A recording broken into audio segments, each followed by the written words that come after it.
আসসালামু আলাইকুম বন্ধুরা, আপনারা সবাই কেমন আছেন? আমি আলহামদুলিল্লাহ ভালো আছি। আজ আপনাদের মাঝে নিয়ে এসেছি টুটোফুটি রেসিপি।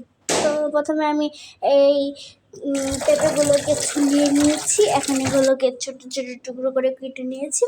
আমি এখানে কিন্তু ছোট ছোট টুকরো করে কেটে নিয়েছি, পরে আরও শুকোলে বড় হবে। এখন আমি পানিতে সিদ্ধ করে নিয়েছি।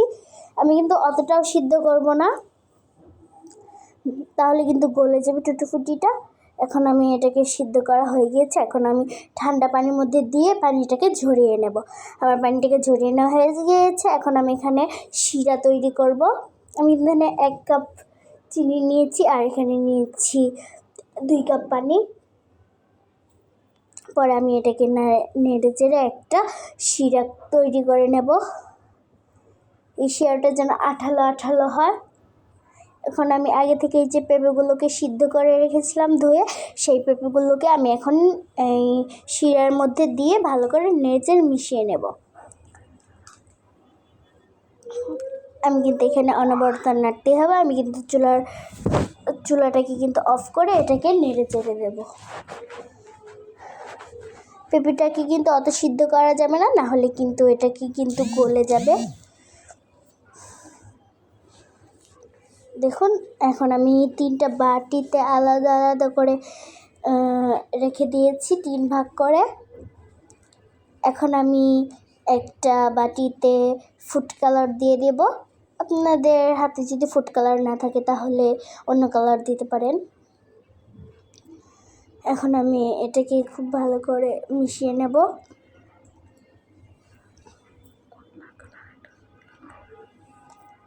আমি কিন্তু এটা কমলা কালার দিয়েছি। এখন এটা আমি এখানে অ্যাড করব চকলেট কালার।